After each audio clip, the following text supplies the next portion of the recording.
Bonjour à tous et bienvenue sur le sujet le plus important en statistique, les expériences statistiques, ou aussi appelés les tests AB. En statistique, nous faisons des expériences pour affirmer ou rejeter une hypothèse. Par exemple, est-ce que le médicament B est plus efficace que le médicament A? Est-ce que le nouvel algorithme de recommandation est plus efficace que l'algorithme déjà existant? Est-ce que la nouvelle couleur du site internet attire plus de visiteurs que l'ancienne couleur? Ou encore, est-ce que la nouvelle pub de chaussures entraîne une augmentation des achats par rapport à l'ancienne pub? Les personnes qui ne sont pas familiers avec les statistiques ne comprennent pas l'intérêt de créer des expériences pour vérifier ces hypothèses. Souvent, ces personnes concluent hâtivement que si un médicament est plus efficace qu'un autre, alors il est forcément plus efficace. Pour mieux comprendre la dernière phrase, prenons un exemple. Imaginons que nous avons créé un nouveau médicament A contre la grippe. Et nous voulons savoir si ce médicament A est plus efficace que le médicament déjà existant, le médicament Y. Pour répondre à cette question, nous effectuons une expérience.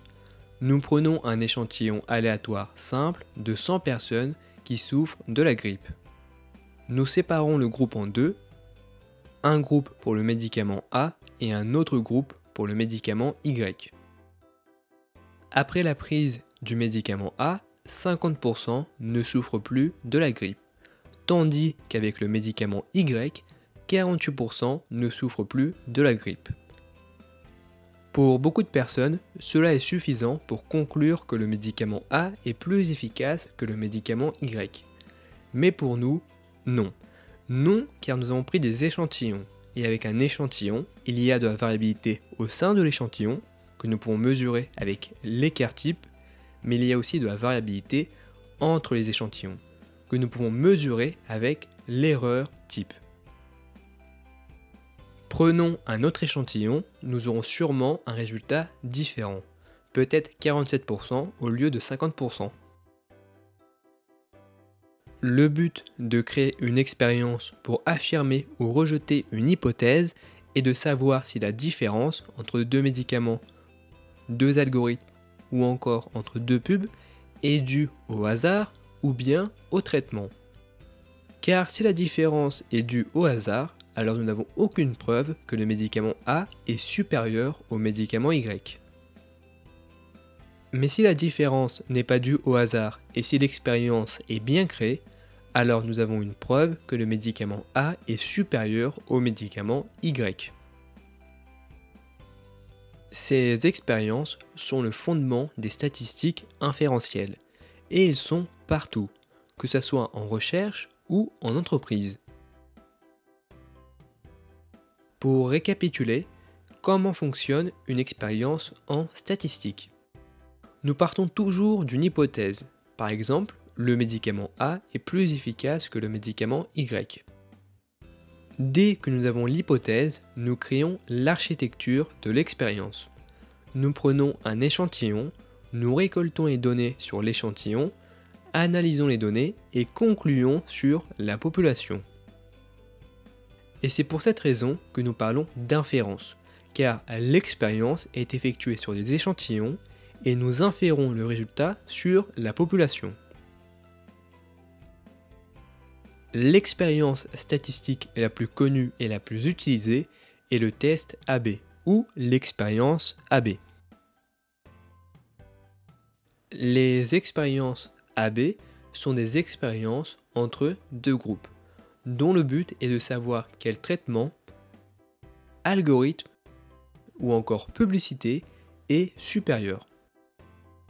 Et les exemples précédents étaient tous des expériences AB, car ils incluaient deux groupes.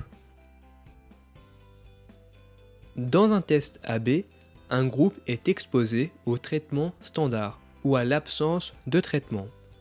Ce groupe est appelé le groupe contrôle, tandis que l'autre groupe est exposé au nouveau traitement. Ce groupe est appelé le groupe traitement. Une hypothèse typique est que le nouveau traitement est meilleur que l'ancien traitement. Le groupe contrôle est soumis aux mêmes conditions que le groupe de traitement, sauf pour le traitement. Il va servir de point de référence pour évaluer les effets du nouveau traitement. L'objectif est de comparer les résultats de ce groupe avec ceux du groupe contrôle pour déterminer si la différence est due au traitement ou à la chance. Et c'est via les tests statistiques que nous mesurons les effets du traitement. Les expériences AB sont souvent utilisées avec les sites de e-commerce, car les expériences sont faciles à modéliser. Un exemple typique est quelle pub génère le plus de conversions, la pub A ou la pub B. Les sujets à des expériences AB peuvent être n'importe quoi, des plantes, des animaux ou encore des utilisateurs. Pour assigner les sujets au groupe contrôle et au groupe traitement, nous le faisons de manière aléatoire. Car si nous assignons nous-mêmes les sujets à chaque groupe, nous risquons d'ajouter des biais. D'où l'intérêt de le choisir de manière aléatoire, pour éviter les biais. Ce qui nous permet de conclure que s'il y a une différence entre les deux groupes, cela ne peut être dû qu'à deux choses, la chance ou l'effet du traitement. Pour créer un test statistique, il est important d'avoir une métrique pour comparer les deux groupes. Avec le médicament A et Y, c'est le pourcentage de personnes soignées. Avec l'algorithme, cela pourrait être le pourcentage de recommandations correctes. Avec les sites de e-commerce, cela peut être le nombre de clics, le nombre d'achats, la durée des visites sur un site, le nombre de pages visitées ou encore le taux de conversion, c'est-à-dire le pourcentage de visiteurs qui effectuent un achat. Avec les sites de e-commerce, il est important que la métrique soit mesurable dans un temps court, car les expériences AB sur Internet ne durent jamais plus de 1 mois. Donc, nous ne pouvons pas utiliser le profit comme métrique, car c'est une métrique dans un temps long. Les profits sont calculés sur plusieurs trimestres. Pour bien choisir sa métrique, il faut qu'elle soit facile à mesurer et dans un temps court. Les métriques peuvent soit être des variables discrètes ou continues. Dans une expérience statistique, vous utilisez qu'une seule métrique. Même si vous allez récupérer plusieurs métriques avec l'analyse de données, une seule sera utilisée pour le test statistique. Et vous devez définir cette métrique avant l'expérience. L'objectif principal d'une expérience AB est de recueillir des données empiriques et de réaliser un test statistique pour déterminer si la différence observée entre les groupes est statistiquement significative. En d'autres termes, si la différence n'est pas due au hasard. Et les expériences statistiques sont les meilleures façons d'établir une causalité avec une probabilité élevée. Alors, pour créer des expériences AB et des expériences statistiques en général, nous avons besoin de formuler des tests d'hypothèse. Plus précisément, deux tests, une hypothèse nulle et une hypothèse alternative. Une hypothèse est une supposition. Le but des tests d'hypothèse est de savoir si la valeur observée est due au hasard ou bien au traitement. L'hypothèse nulle signifie que la différence observée est seulement due à la chance et qu'il n'y a aucune relation entre les deux variables. Si nous reprenons les exemples précédents, avec les médicaments, l'hypothèse nulle signifie qu'il n'y a aucune différence entre le médicament A et le médicament Y, en ce qui concerne leur efficacité pour traiter la maladie. On note l'hypothèse nulle H0, mu A est égal à mu Y, où H0 représente l'hypothèse nulle, mu A représente l'efficacité moyenne du médicament A dans la population, et μy représente l'efficacité moyenne du médicament Y dans la population. L'hypothèse nulle stipule que l'efficacité moyenne des deux médicaments est égale, et que s'il y a une différence, cela s'explique avec l'erreur aléatoire, c'est-à-dire la variabilité entre les échantillons. Prenez un autre échantillon, vous aurez un résultat différent. Avec l'algorithme de recommandation, l'hypothèse nulle signifie qu'il n'y a aucune différence entre le nouvel algorithme et l'algorithme déjà existant. On note l'hypothèse nulle H0, μnew est égal à μold, où H0 représente l'hypothèse nulle, μnew représente l'efficacité moyenne du nouvel algorithme dans la population, et μold représente l'efficacité moyenne de l'ancien algorithme dans la population.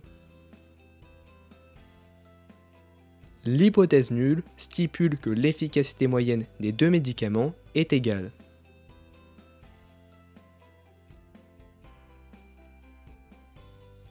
Avec la nouvelle pub sur un site internet, l'hypothèse nulle signifie qu'il n'y a aucune différence entre le nombre d'achats effectués avec la nouvelle pub et le nombre d'achats effectués avec la pub déjà existante. On note l'hypothèse nulle H0, μnew est égal à μold, où H0 représente l'hypothèse nulle, μnew représente la moyenne du nombre d'achats effectués avec la nouvelle pub dans la population, et μold représente la moyenne du nombre d'achats effectués avec la pub déjà existante dans la population.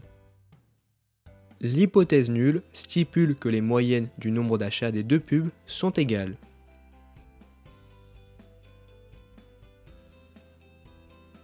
Alors, il faut comprendre que l'hypothèse nulle est utilisée comme point de référence, mais nous ne le calculons pas. L'objectif est de démontrer que l'hypothèse nulle est fausse et que la différence entre le groupe contrôle et le groupe de traitement est réelle. En d'autres termes, la différence est tellement grande que la probabilité que cela soit dû au hasard est très faible. L'hypothèse alternative signifie que la différence observée est tellement grande qu'elle ne peut s'expliquer par le hasard et que cela doit être dû à la différence de traitement. Là où l'hypothèse nulle affirmait qu'il n'y avait pas de différence, l'hypothèse alternative affirme qu'il y a une différence. Si nous reprenons les exemples précédents, avec les médicaments, l'hypothèse alternative signifie que le médicament A est plus efficace que le médicament Y, en ce qui concerne leur efficacité pour traiter la maladie. On note l'hypothèse alternative H1, XA est strictement supérieur à XY. H1 représente l'hypothèse alternative, XA représente l'efficacité moyenne du médicament A dans l'échantillon, et XY représente l'efficacité moyenne du médicament Y dans l'échantillon. L'hypothèse alternative stipule que l'efficacité moyenne des deux médicaments est différente, et que s'il y a une différence, cela s'explique par le traitement, c'est-à-dire que cette variation est si grande qu'elle ne peut s'expliquer par la variabilité entre les échantillons. Avec l'algorithme de recommandation, l'hypothèse alternative signifie que le nouvel algorithme est supérieur à l'algorithme déjà existant. On note l'hypothèse alternative H1, xnew est strictement supérieur à xold, où H1 représente l'hypothèse alternative, xnew représente l'efficacité moyenne du nouvel algorithme dans l'échantillon, et xold représente l'efficacité moyenne de l'ancien algorithme dans l'échantillon. L'hypothèse alternative stipule que l'efficacité moyenne des deux algorithmes est différente.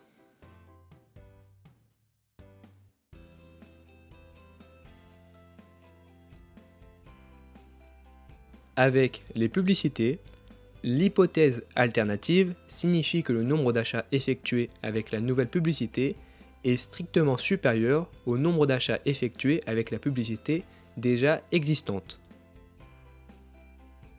On note l'hypothèse alternative H1 Xnew strictement supérieur à Xold, où H1 représente l'hypothèse alternative, Xnew représente la moyenne du nombre d'achats effectués avec la nouvelle publicité dans l'échantillon, et Xold représente la moyenne du nombre d'achats effectués avec la publicité déjà existante dans l'échantillon.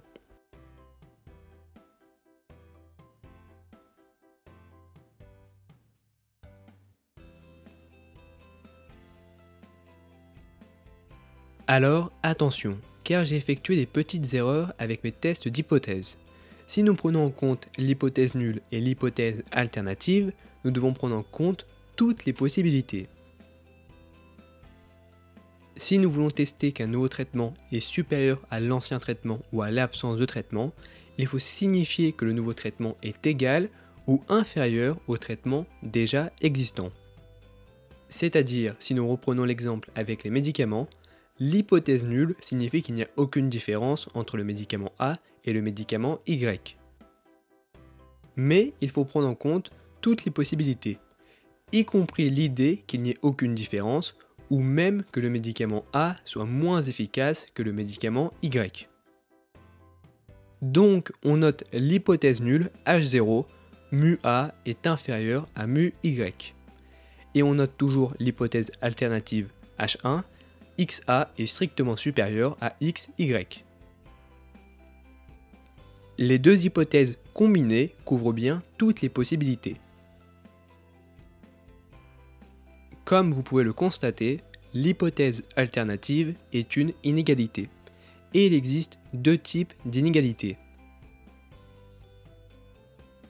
L'inégalité unilatérale, ou aussi appelée le test unilatéral, qui signifie que la direction de la différence est spécifiée. Le nouveau traitement peut être soit plus grand ou soit plus petit. Et c'est exactement ce que nous avons fait avec les exemples précédents, où nous avons spécifié la direction que le médicament A est supérieur au médicament Y. Et c'est souvent le cas avec les tests AB, où nous voulons savoir si le nouveau traitement est supérieur à l'ancien. L'inverse ne nous intéresse pas vraiment. L'autre inégalité est l'inégalité bilatérale, ou aussi appelée test bilatéral, qui signifie qu'il y a une différence entre les deux groupes, mais le sens n'est pas spécifié. Par exemple, XA est différent de XY. Le médicament A est différent du médicament Y, il peut soit être inférieur ou supérieur. Alors, dans ce cas, il faut dire que l'hypothèse nulle est égale à H0, mu A est égal à mu Y. Nous, ce qui nous intéresse, c'est les tests unilatéraux, mais les logiciels donnent par défaut le résultat pour des tests bilatéraux. Ce n'est pas très important car il n'y a pas de grande différence entre les deux tests. Nous partons du principe que l'hypothèse nulle est toujours vraie, jusqu'à que nous parvenions à la rejeter et à affirmer l'hypothèse alternative. L'hypothèse nulle concerne la population, et l'hypothèse alternative concerne l'échantillon. Et c'est pour cette raison que nous utilisons des lettres grecques avec l'hypothèse nulle et des lettres romaines avec l'hypothèse alternative. Alors, nous testons seulement l'hypothèse alternative et nous le comparons avec l'hypothèse nulle pour voir quelle explication est la plus plausible. Pour formuler correctement une hypothèse, il y a plusieurs règles à respecter. Les hypothèses sont toujours sous une forme déclarative. Ce ne sont pas des questions, mais des affirmations. On ne dit pas H1, est-ce que le médicament A est meilleur que le médicament B, mais plutôt H1, le médicament A est plus efficace que le médicament Y. Il faut aussi que l'hypothèse soit claire et testable. Et c'est à nous de prouver l'hypothèse alternative. Alors, si c'est la première fois que vous rencontrez ces notions, ça peut vous paraître encore un peu flou. Mais ne vous inquiétez pas, dans la prochaine vidéo, nous allons prendre un exemple concret que vous pourrez même tester chez vous.